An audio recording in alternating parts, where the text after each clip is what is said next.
first guest, along with members of the People's Budget Coalition, have spent the wee hours parsing through the just uploaded General Appropriations Bill in the lower house's website. For the first time, civil society and whoever else wanting access can easily do so online, following calls for greater transparency amid allegations of massive government corruption. With us now for more is the co-convenor of the People's Budget Coalition, Kenneth Isaiah Abante. Good to talk to you again, Ken. Welcome to the program. Thank you so much, Kathy. Good morning, and good morning to all our viewers. Okay, so what was it like parsing through the GAB soonest it was posted online yesterday? That's the first in the history of the national budget process. So it was very difficult to do it. In fact, we're still parsing through it. We're seeing some errors and inconsistencies in the committee report and in the General Appropriations Bill. We're trying to reconcile those figures now and ask the House about these developments. Does it appear like technical errors or errors in matching the numbers, because you were very actively involved in the pre-approved GAB version? Right. So I think one, for example, is the Local Government Support Fund, which we flagged as possible pork and patronage programs.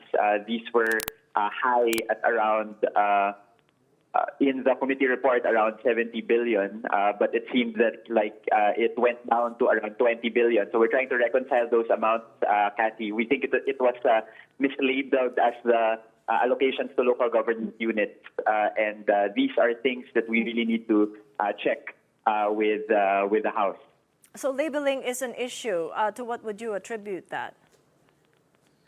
Yes, so these are things, this I think shows the need for a real open budget transparency server that will allow us to really look at each of these line items and scrutinize them more closely.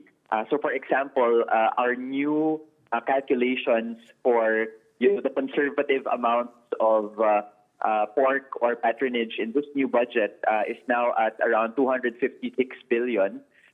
From our original computation and accounting, that was around 230 billion, right? So we think there are still pork and patronage projects in this House General Appropriations Bill. So essentially, that's 26 billion pesos more of the alleged pork barrel insertions. So what you're saying is the value went up post-GAB approval.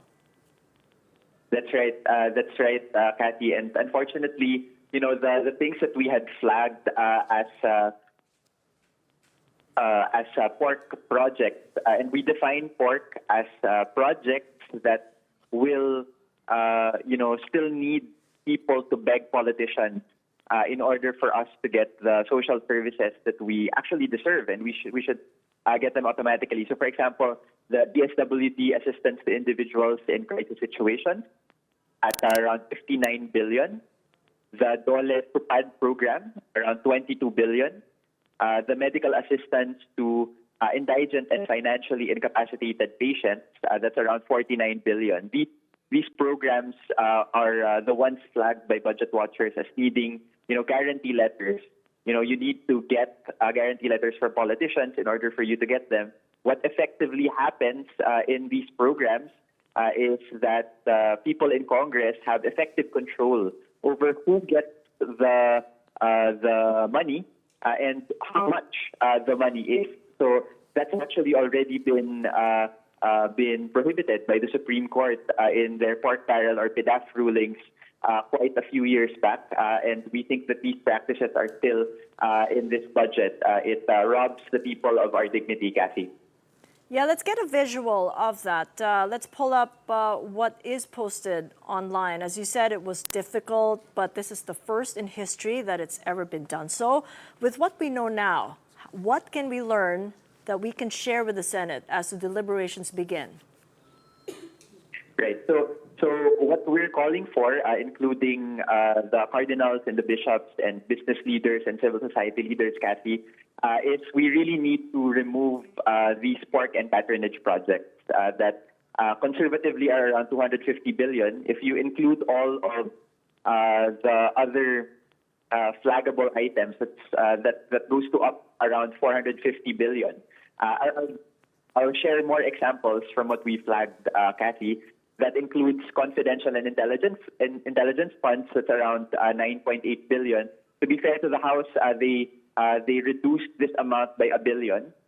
So that's good news, but it's still very high. Only security agencies, national security agencies, should have confidential and intelligence funds. But these are still very high in terms of amount. So the Office of the President still has a high amount. The Office of the Vice President, the per use of the confidential and intelligence funds are still not resolved. We need those to be resolved so that the actual budget allocations for these programs can be better allocated. Finally, yeah. Go ahead. Yes, Kathy, sorry. Yeah.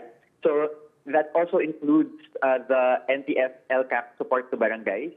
These were the allocations that were alleged to be used for rent tagging of different people who are, scrutinizing the government. It's still around 8 billion pesos, including now the local government support fund, which was corrected to be around 20 billion pesos, even as the national tax allotment under the Mandanas-Garcia ruling has increased to 1.1 trillion pesos. So we're wondering why these amounts are still very high given the national tax allotment of the country. So as we get into the process of the Senate deliberations, are you still pushing for the resource person status that you had wanted at the onset so you can be called upon and give opinions rather than submit questions to the vice chair of the committee, which happened in the House, and who merely verbalizes the questions? Absolutely, Kathy. We think that civil society participation should not be tokenistic. While we were able to ask questions and submit questions to the sponsors and the vice chair, we still think our voices are not heard. There's a certain sense in which many of the budget watchers feel like we're losing trust in the integrity of the budget process because of these still hundreds of billions of pesos of pork still present in the House version, Kathy. And we wanted to correct the statement that this is the first time in history that civil society has been engaged in the process. Many of our mentors in the field, including groups like Social Watch Philippines, have been engaging in the process for a decade or so already. And there's a sense in which, while we laud the House leadership for including the civil society organizations in a more formal process, we need genuine participation in this process. So there are two elements to that. One was that you mentioned, the resource person status. We need that for the Senate. Hopefully the Senate listens.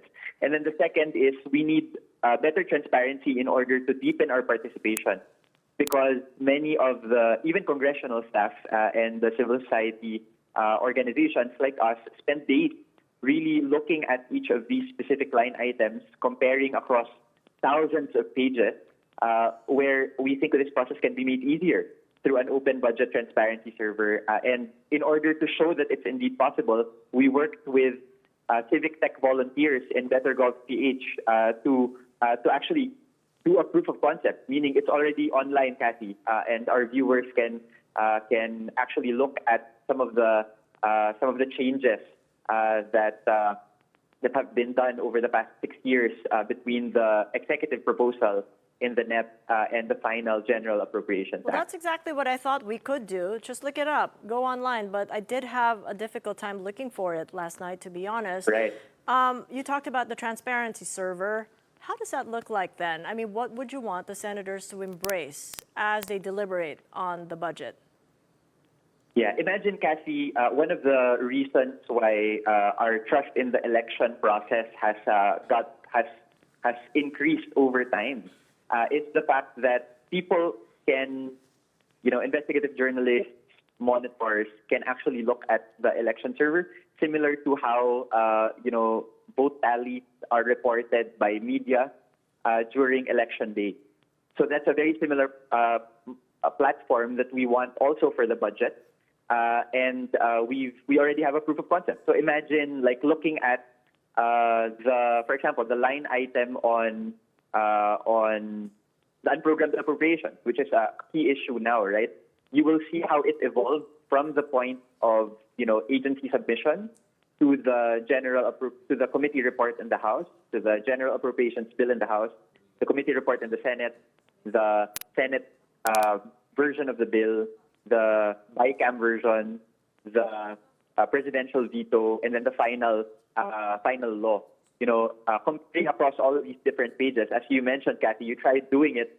It's extremely difficult, but with technology, it can be made easier.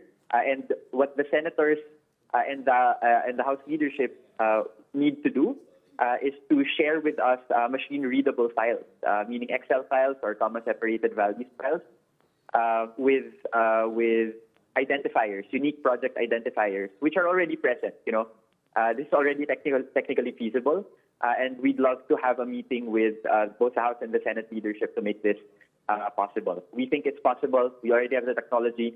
We already have the volunteers. Our watchers are ready, and we hope that this becomes a reality, specifically because these are the insertions that have been opaque. Were among the sources of abuse in the flood control scandal.